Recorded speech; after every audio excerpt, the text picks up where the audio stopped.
Welcome back, everyone, to Global War 1936 and Operation Underworld. This time around, we're doing turn number 8 for Italy.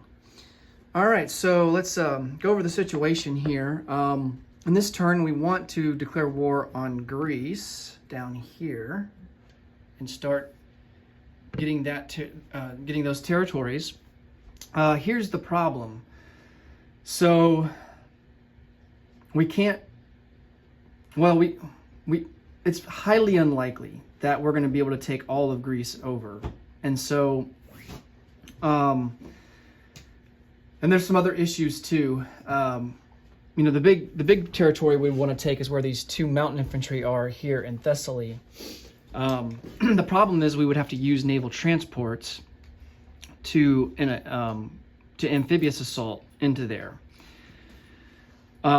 which poses another problem. The British fleet is lurking here in the central Mediterranean Sea, and we don't have the naval forces right now to really contend with that. I think our chances of winning any naval engagement with the British, is pretty low. So basically what would happen is that we would invade Greece. If we're not able to take over all of Greece, then more than likely the British would declare war on us on their next turn. And then they would get all those units for free. They would get the territories that we didn't conquer. And they would also get this heavy cruiser. So, we could go and take the heavy cruiser out, but we don't have a port to go into to hide from the British. So we'd basically be exposing our fleet to British attack. So that's kind of the dilemma that we're in for Italy this turn. We could wait another turn, upgrade a minor port here in Rhodes to a major port, then our forces would be allowed to go into port there. Another option would be to build an air base in Sicily, right over here, and then that would allow our fighters to scramble into either of these surrounding sea zones and assist in the event that there's a British attack on our fleet. So we have options. I would hate to give the British a free heavy cruiser. That would definitely not help our cause in the Med Sea in terms of fleet power. I think they've already got more power than us in terms of fleet as it is. And so, so I think what we're going to do is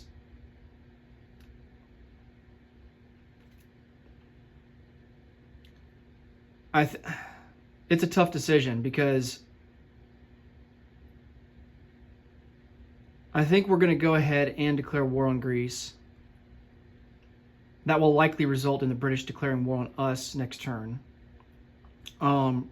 Realistically, all we can take is Macedonia without exposing our naval transports next turn.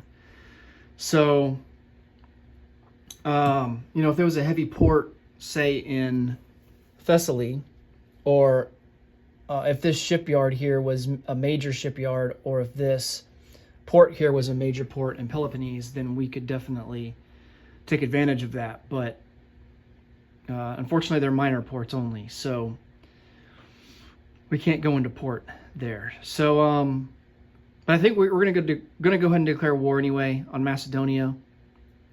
And then from Western Yugoslavia, just move our troops down into Albania to get ready to attack Thessaly the next turn. Which, of course, means that we would be at war with Britain next turn. So, so I think we're going to do that.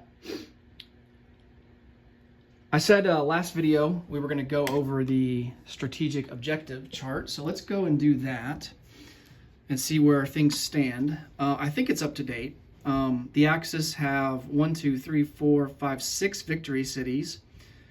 They have Festung Europas, that's 7. They have Africa Orientale Italiana, that's 8.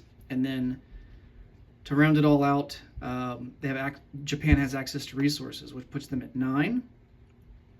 The Allies, they have, looks like 2 victory cities. Britain still has African colonialism. The Americans are on the board with 3, Big Blue Fleet, Sphere of Influence, and Triumph of Capitalism. So I can explain some of those newly acquired American strategic objectives. So that would put the Allies at 1, 2, 3, 4, 5, at 6. I think that's right. Yeah, and the Comintern is still sitting at 3. So they're waiting to finish off Winter War, and hopefully soon get access to the Mediterranean. Although that's going to be a battle for Istanbul is going to be a tough one for them, I think. All right, so let's explain some of these newly acquired American strategic objectives. So Big Blue Fleet, this one pertains to capital ships in the Pacific. And so let me zoom out here so you can see. So for the United States to satisfy this strategic objective, they need to have double the amount of undamaged capital vessels in the Pacific than the Japanese. For Japan to get theirs, which is the equivalent of Big Blue Fleet for Japan, is Kido-Butai. But for Japan to get that, they only have to have 1 more undamaged capital vessel than the Americans in the Pacific.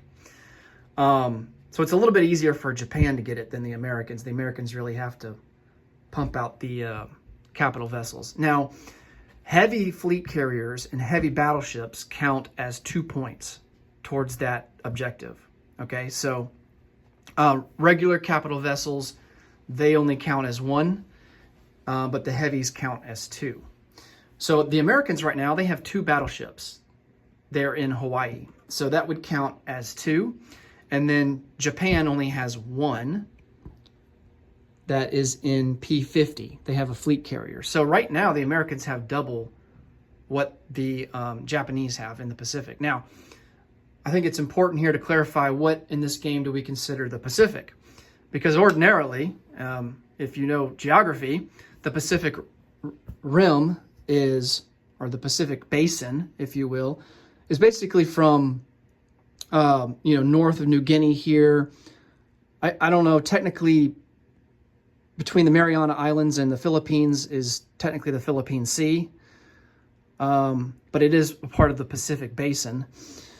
And then, of course, up the east coast of Japan, all the way up to Alaska, down the west coast of British Columbia, down the west coast of the U.S., all the way down here into the South Pacific near American Samoa, north of New Zealand here, New Caledonia, and then coming all the way back here to New Guinea. It's considered geographically the Pacific Ocean. However, in this game, the Pacific is anything that is labeled here, if I can get close enough, anything labeled here with a P. All right, so any of these sea zones that have P before the number are considered a part of the Pacific. So P-50 here, even though P-50 is technically the South China Sea, it's not the Pacific Ocean, it is still considered a part of the Pacific Basin, I guess you could say. And so this would count towards Kido-Butai and the Big Blue Fleet. All right, so let's go on to the next strategic objective, and that would be, let's see, Triumph of Capitalism. So this one has to do with competing the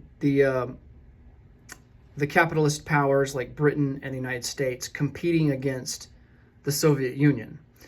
So in this case, the combined incomes plus bonuses of the United States and Great Britain has to be double of that of the Soviet Union, plus their bonuses as well. So the United States is sitting at 61, the British are sitting at 28.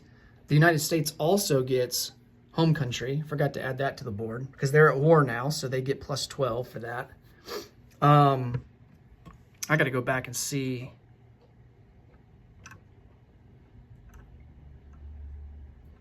No, Japan declared war. So yeah, the United States would collect it on this turn, on turn 8, for the first time. So you would add up all these incomes, and it would have to be double that of, at least double that of the Soviet Union plus all their bonuses. So the Soviet Union, they're not at war yet, so they're not eligible to get any of these, but they do get Molotov-Ribbentrop Pact, which is +3, so that puts them up to 30. But the U.S., I mean, they've got, what, 73? So, I mean, that alone is double that of the Soviet Union. So, so that satisfies triumph of capitalism. I do need to go in the back in the rule book and check and make sure that the Soviets don't have to be at war as well. Because if the Soviets need to be at war too, then this is not going to be satisfied. So, actually, I can take a look at that really quick here and see.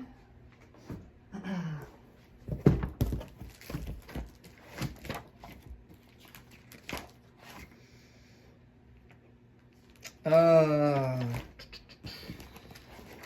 me get the reference chart out. All right, USA.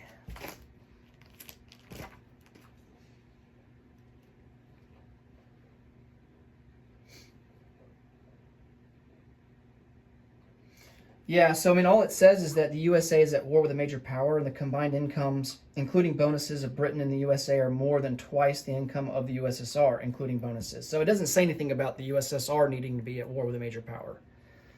And then the bonus that you get for this is the USA can place one of its purchased units at an eligible factory in Great Britain's home country. And it does not affect the production capacity of the factory for the Great Britain player, which is nice. So we can start doing that on the American turn, this turn around. Okay. So let's get into Italy here.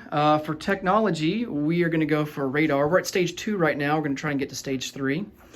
For purchases, we're going to upgrade 2 militia to infantry. That's going to cost a total of $4. We're going to purchase an infantry for $3, and then we're going to purchase a medium armor for $6. All right, so let's roll for our tech. Need a 7 or higher. Nice, got it with a 12. So we are up to stage 3 for radar.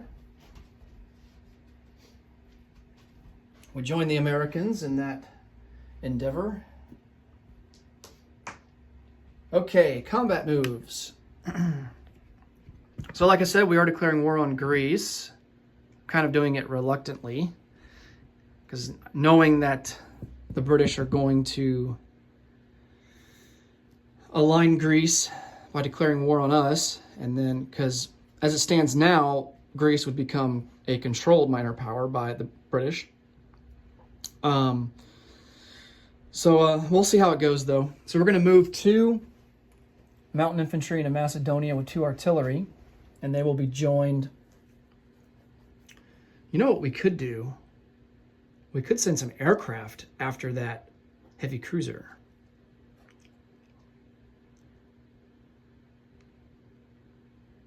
Let's do that. Let's send all of our aircraft after that heavy cruiser. So that's going to be 1, 2, 3, 4. And I think instead we're going to land in Sicily. Yeah. Non-combat phase will land in Sicily. So let's see if we can't hit that heavy cruiser. Now the heavy cruiser, I think, let me check the chart here, see what it defends at. I think it's a 6.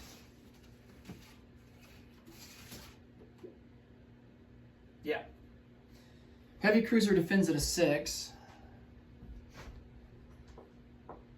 So they've got a 50-50 shot of shooting down one of our planes, which kind of sucks, but we don't want that heavy cruiser to go in British hands. So we'll risk it. Okay, let's resolve the naval battle first, just to get it out of the way.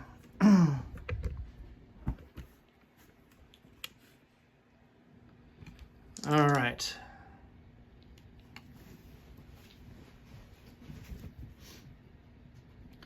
So we have 2 fighters at a 6. And we get the hits that we need. And then he's got his heavy cruiser at a 6. Come on, be a high number. Yes, he missed. Oh boy. All right. Some good fortune for the Italians. That doesn't come along very often. All right. So we sink his heavy cruiser with no casualties to our airplanes. Now let's go into Macedonia. So we've got 2 artillery first strike. Now we are attacking into mountains. So the artillery is going to be at a 2. And no hits. And then we've got mountain infantry, which aren't affected by mountains, and they get boosted to a 3, being paired with the artillery. So 2 at a 3. And we got a hit. Nice. And then he's got a militia in defense. And that's going to be at a 2. Ooh, he almost gets a hit, but he misses with a 3. All right. So we take Macedonia.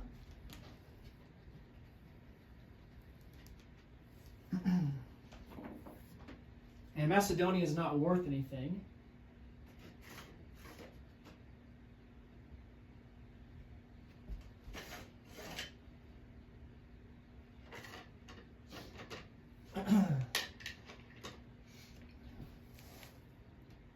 But it is a part of a strategic objective that we need, which I think is Imperio Italiano.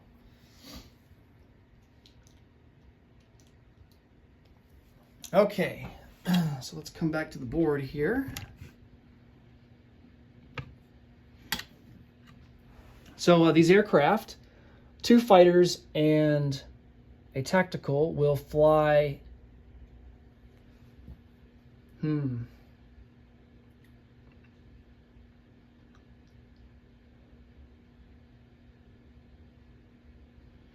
just double checking to make sure, because if the British try like an amphibious assault somewhere, I don't want it to be so overwhelming that they would take our fighters out, our planes. I think we're good. Okay. So that's all we can do in Greece, at least without sacrificing our navy. Next turn. All right, so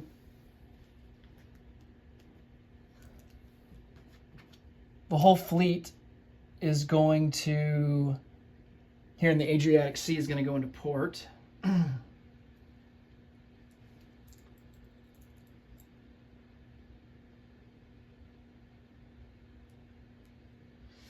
Actually, I'm going to take them.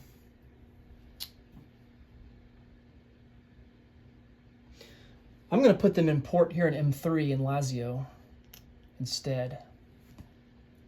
And then I'll put the naval transports on the unit card.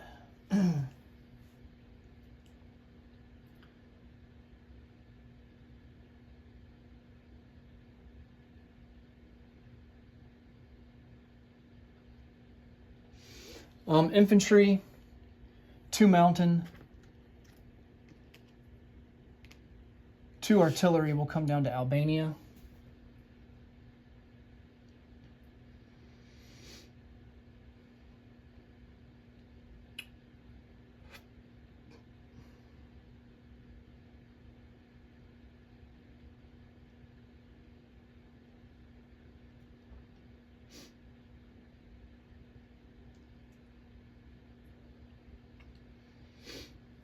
Now I'm rethinking my fleet positioning here.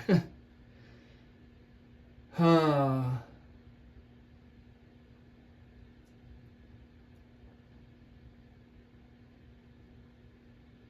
let's see. That would be 1, 2, 3. That's actually pretty good. Let's put them in port in northern Italy instead. So they're going to be in port in northern Italy instead of Lazio. Still the same sea zone, so not a big difference. All right, so let's place down some units. We're going to upgrade a militia in Italian Somaliland and Eritrea to infantry.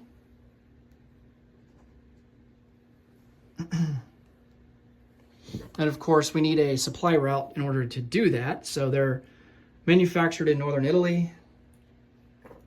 They come down 1, 2, 3, resupply at Rhodes, and then go 1, 2, 3. One goes into Eritrea, and then 1, 2 into Italian Somaliland. All right.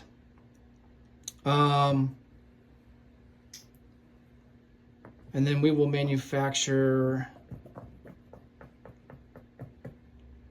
another infantry in Italian Somaliland.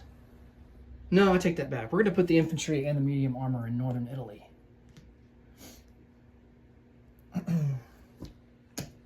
All right.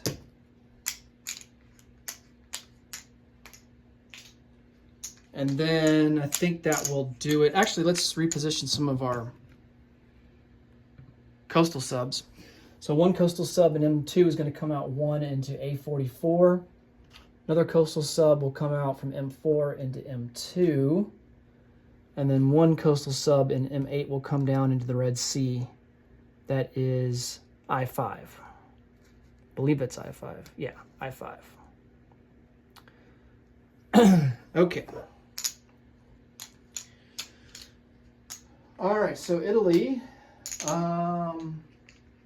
they don't get any bonuses. Their base income is 13. We spent all of our money, so we will have 13 to spend for next turn. That will do it for Italy. Next up will be the KMT and the USA. Thanks so much for watching, as always, and until next time, take it easy. Bye for now.